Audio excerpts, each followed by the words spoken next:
In the massive ever-growing roster of Opera Omnia, there are bound to be some units that just aren't touched on. I picked a handful of these said outdated units, and I decided to design reworks for them. How does the saying go? If you want something done, you gotta do it yourself. Now, before I start the list, I have to emphasize this. These are going to be reworks for current JP meta. Global players watching, you're gonna be looking at some of these numbers, be like, how the hell can a unit deal that much damage? Blame JP, not me.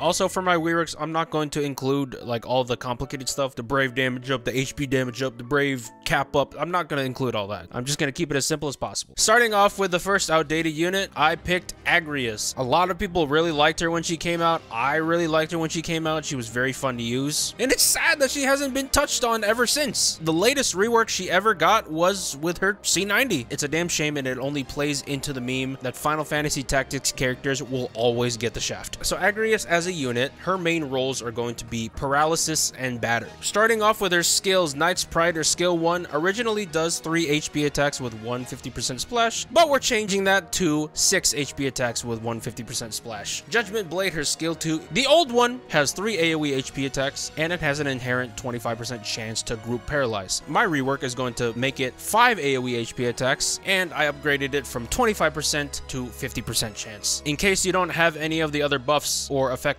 up, you still have a fairly good chance to inflict paralyze on the enemy. Hallowed Bolt, her EX, the move originally does 4 AoE HP attacks, but I am reworking it to doing 7 AoE HP attacks. Ruination, her LD, the old version does 5 split HP attacks. It grants the party Brave by 50% of her own max Brave, and it grants Brave by 50% of HP damage dealt after each attack. Now, since the LD already did fairly good damage by itself, I only gave it 1 more split HP attack, but I upped its support capabilities instead. Instead of granting party Brave by 50%, I made it to 80%, and instead of increasing the Brave by 50% of HP damage dealt after each attack, I changed that to 80%. Brave Attack Fated Molly, one of Agrias' staple moves. It originally did 3 HP attacks with 150% splash, but I am changing that. I wanted to give it a more DPS type role, and I changed it to 7 HP attacks with 150% splash. Now that we've got her reworks out of the way, we're going to be talking about her hypothetical FR and BT. Here's how I would design Agrias' FR. I would make it work similarly to her LD. That means inflicting group silence for 1 turn and also granting her Brave Attack Fated Molly. To give a little bonus while her FR is active, I made it so whenever anyone attacks an enemy with a cannot act debuff on them, they get an HP cap up of 20%. Let's move on to her conditions. The first condition, you get a 45% whenever anyone recovers Brave at the start of their turn, and the second condition, you get a 30% when the enemy takes a turn but they cannot act. I made these conditions because they complement her Brave Recovery aura and paralysis heavy playstyle, while also being generic enough for other units to utilize. Agrias' BT, I'm going to make it last 8 turns, and I'm going to give it the generic party HP cap up of 30%. Here's where it gets fun.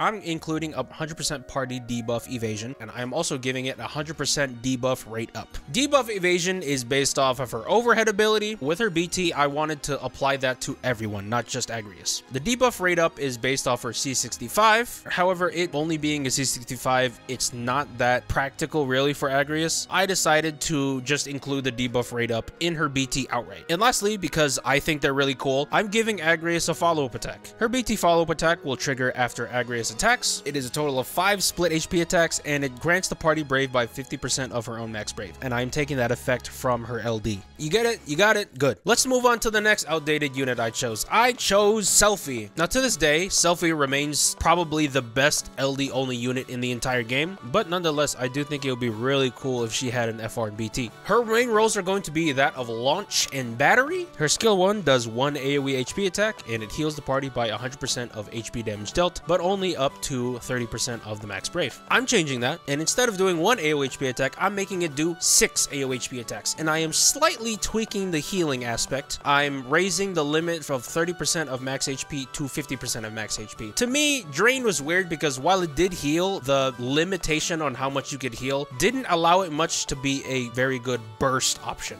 Wall 2, since it's not an attack, I'm not going to be changing much of it. It originally increases Party Brave by 30% of her own max Brave. My rework is going to make it give the Party Brave by 60% instead. Aura, her EX, it originally grants the Party Aura for only 3 turns. My rework is instead going to make it 5 turns. If you've used Selphie before, you know that her EX gets used a lot. However, when you have an FR and BT, the time restrictions are harsher, so that's why I made her Aura buff last longer. Rapture, her LD, it does 3 AoE HP attacks by 100% of the party's total current Brave. I am changing that to instead 8 AoE HP attacks by 100% of party's total current Brave. I'm very impressed I said that in one go. Not doing too much with that, just updating the damage. Now, y'all ready for Selphie's FR and BT? Like her LD, it's not going to deal Brave damage. It's going to reduce group Brave by 100% of their current Brave. It's going to grant the party Brave by 100% of Selphie's own max Brave. It's going to delay all enemies by 2 turns, and it's going to inflict her beloved debuff, Rapture, for 6 turns on all enemies. The exact same as her LD, I copy and pasted essentially. However, I'm including something else. Similar to Rayne's FR, I'm adding it to where whenever anyone launches, they get an HP cap up of 30%. Her force conditions are going to be a 25% whenever anyone recovers Brave at the start of their turn. You are getting a 20% whenever anyone launches, and you are getting a final 20% per attack during launch. So if 2 people attack during launch, that's an extra 40%. I made these conditions because they work well with her Brave auras and very offense delay oriented playstyle. Selphie's BT, what did I do for Selphie's BT? I gave it 8 turns, and I also gave it the classic party HP cap up of 30%, but I wanted to add something fun related to launch. I added in that mid-air attacks get another HP cap up of 30%. I tried to keep it as simple as possible, but I nonetheless wanted to make it really good and really fun. Let me know how y'all feel about Selphie's rework. Moving on to the last one I'm mentioning in this video, I am talking about Gladio. You know, Father's Day is just around the corner. There was no way I wasn't gonna add Gladio onto here. Zaddy! His main roles as a unit are that of a cover tank, counter attacker, and a battery, surprisingly. His original skill 1 does 4 split HP attacks. It also increases Brave by 20% of HP damage dealt after each attack. I am making his skill 1 instead do 6 split HP attacks, and to provide for more self-support, I made the attack increase Brave by 50% of HP damage dealt instead of 20%. Dawn Hammer is skill 2, it's fairly straightforward. I didn't do anything besides up the attacks, and I changed it from 4 HP attacks to 7 HP attacks. Maelstrom is the EX, it does 5 HP attacks with all 20% splash, and it increases Brave by 20% of HP damage dealt after each attack. I'm changing that to 8 HP attacks with all 20% splash. And once again, I am changing Gladio's move from granting Brave by 20% to 50% after each attack. I noticed from personal use that a lot of the time Gladio's EX dumps don't hit as hard as his other skills. I decided to give him more support in that regard. Impulse is LD, it does 5 split HP attacks, and it increases Brave. You already know the drill about that.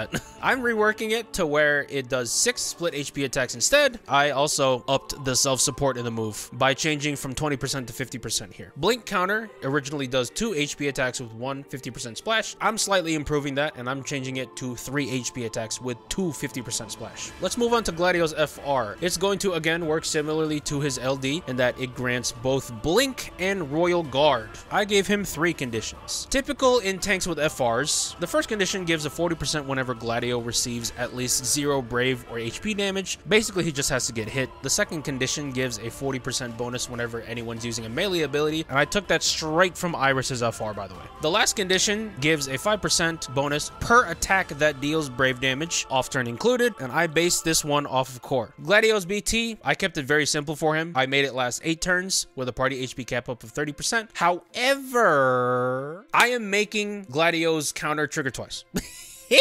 That's right, ladies and gentlemen, his blink counter is going to be triggering twice whenever anyone attacks him. Listen, I need to see my daddy counter more, okay? Don't hold it against me. Thank you guys so much for watching with me. I will see y'all in the next video. Bye!